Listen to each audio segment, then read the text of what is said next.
Hey there, MJ traders and investors. It's Rod with Pow Group. Welcome back on The Pursuit of Wealth, your home for MJ stocks, crypto assets, news, and interviews.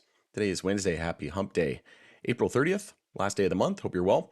We got some exciting news. We have Terrence Cole, who is Trump's pick to lead the DEA, saying that rescheduling is among the top priorities for the job. So this is great to see. I don't think many people saw this coming.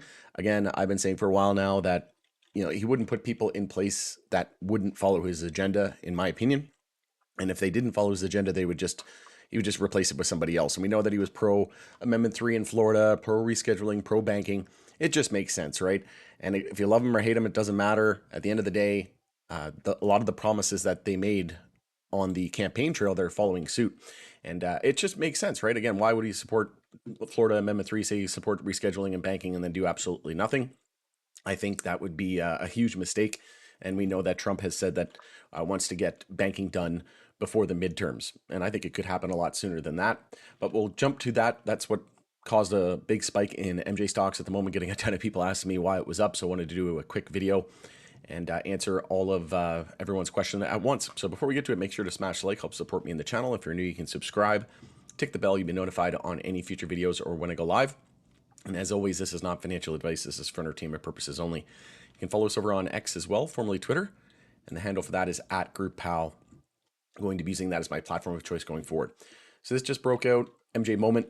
Trump's pick to lead DEA says MJ rescheduling review will be one of my first priorities in the job. And again, I think this took the market by surprise because a lot of people thought he was going to come in and squander it.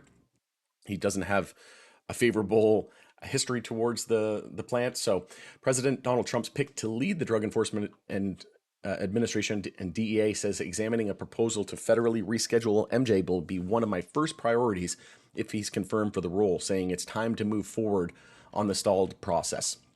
And we know that it was moving along and then it got delayed due to, kind of some sort of, gamifying the process. The DEA was basically alleged that they were conspiring with prohibitionists, etc. So it was paused indefinitely. And then I don't think there's going to be any issues with him taking the role. And again, I've said many times, like he's going to come in, he's going to clean up the fentanyl crisis, right? And all the more reason to legalize MJ because there's been fentanyl. Even the vice president had said that JD Vance said that there's tons of fentanyl being laced with MJ in the illicit market. So again, all the more reason to have safe, regulated, tested product. However, the DEA administrator nominee Terrence Cole repeatedly declined to comment to support the specific proposed rule to move MJ from Schedule 1 to Schedule 3. So he didn't give any specifics. That was initiated under the Biden administration. And this is a way for the new administration to come in and say, we cleaned up the failed attempt and to kind of make it look like they, did it and take all the credit for it, right?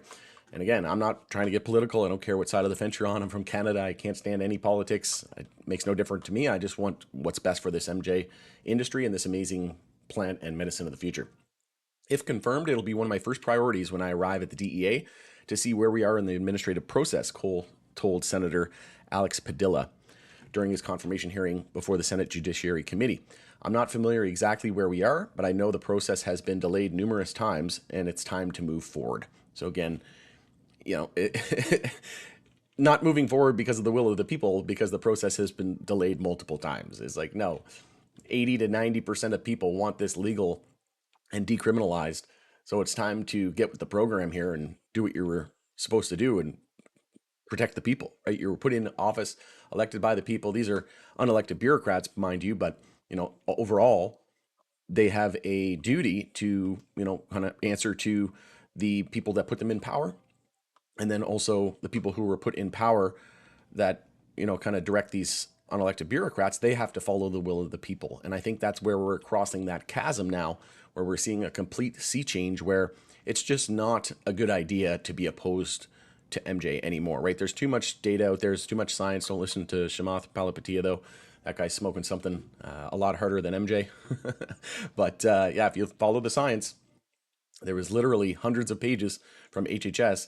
And yeah, it's just a matter of time, in my opinion. But you can read the entire article here on your own time. I'm not going to run through actually, it's not even that much longer. I forgot. So if confirmed, it'll be one of my top priorities. Pressed on his position on the specific proposal to move MJ to Schedule 3, he said, I need to understand more where agencies are and look at the science behind it, which I just mentioned, and listen to the experts and really understand where they are in the process. So again, with regards to HHS's findings, hundreds of pages, I don't think there's going to be any issue here if he's looking to follow the science.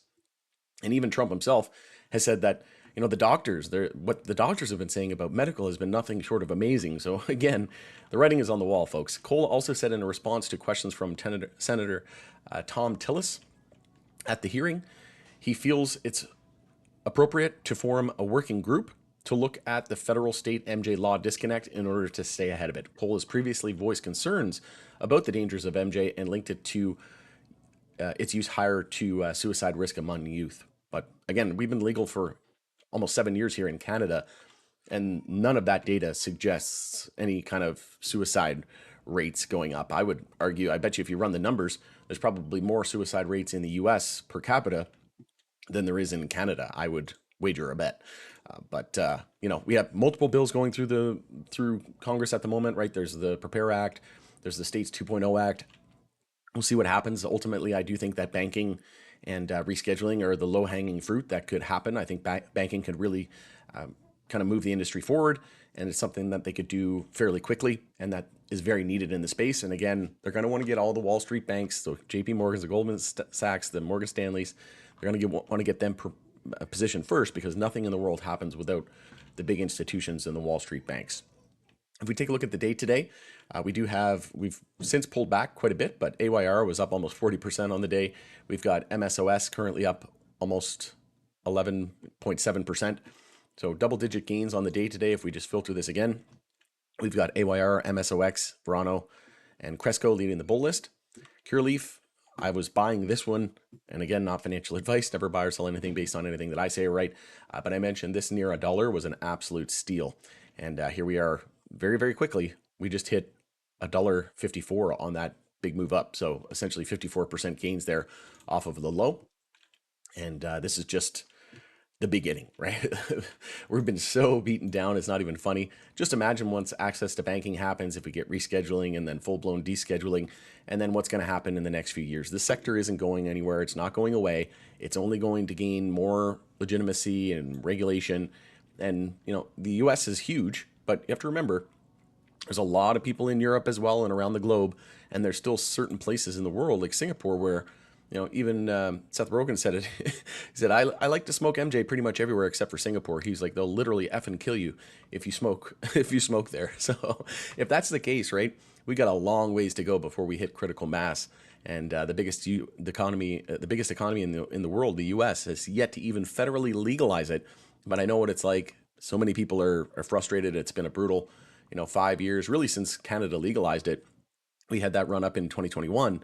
But, aside from a quick kind of year bull market, it's been brutal ever since. And I know we live in a world of instant gratification, but you have to put your emotions aside, put your feelings aside, what you want aside, and just look at the industry, what's happening in the background. Everything is advancing, the products, the innovations, the companies, they're gaining.